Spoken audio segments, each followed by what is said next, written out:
গোটা জাতির শত্রু এক এবং অভিন্ন এমন মন্তব্য করে প্রশাসনে ঘাপটি মেরে থাকা স্বৈরাচারের দোসরদের শনাক্ত করে ব্যবস্থা নিতে সরকারের প্রতি আহ্বান জানিয়েছেন বিএনপির স্থায়ী কমিটির সদস্য ডাক্তার AJM জাহিদ হোসেন।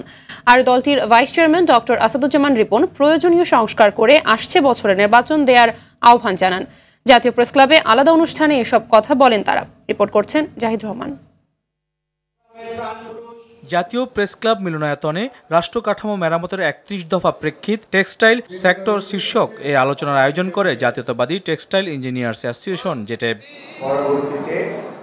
এতে অংশ নিয়ে ডাক্তার AJM জাহিদ হোসেন বলেন, বিএনপি জন আকাঙ্ক্ষার রাজনীতি করে। গণ আন্দোলনের মূলমন্ত্র ছিল জনগণের অধিকার প্রতিষ্ঠা করা। প্রশাসনে বিভিন্ন পর্যায়ে আজকে ঘাপটি মেরে আছে, তারা কিন্তু ফনা তোলার জন্য এবং আপনাকে বিভ্রান্ত করার জন্য চেষ্টা করছে, করবে, করতেই থাকবে। কাজেই তাদের বিষ দাঁত যদি ভেঙে দিতে হয়, দোষরদেরকে আইডেন্টিফাই করুন। রাজনীতিতে দলের পিছনে লাগার দরকার নাই বন্ধুরা। আপনারা আপনাদের ভিতর ঘাপটি মেরে থাকা স্বৈরাচারের দোষরদের পিছনে লাগুন এবং তাদেরকে প্রশাসন থেকে এবং আপনাদের আশপাশ থেকে সরিয়ে দেন।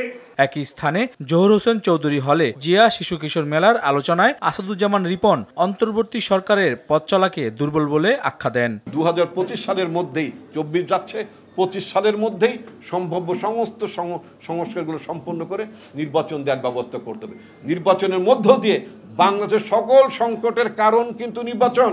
ধানাই পানাই মার্কা নির্বাচন, রাতের নির্বাচন, বিনা ভোটে নির্বাচন, এই সমস্ত আমিডামি নির্বাচন করার মধ্য দিয়ে সরকার ক্ষমতা ছিল। আন্দোলনের আকাঙ্ক্ষাকে ধরে রাখতে সবাইকে ঐক্যবদ্ধ থাকার আহ্বানও জানান তিনি। গণতান্ত্রিক ব্যবস্থার স্বার্থে যদি নতুন কোনো প্রস্তাব দেয়, সে প্রস্তাবও তো গ্রহণ করার জন্য আমাদের নেতা তারেক রহমান বলেছেন। জাহিদ রহমান, RTV, ঢাকা।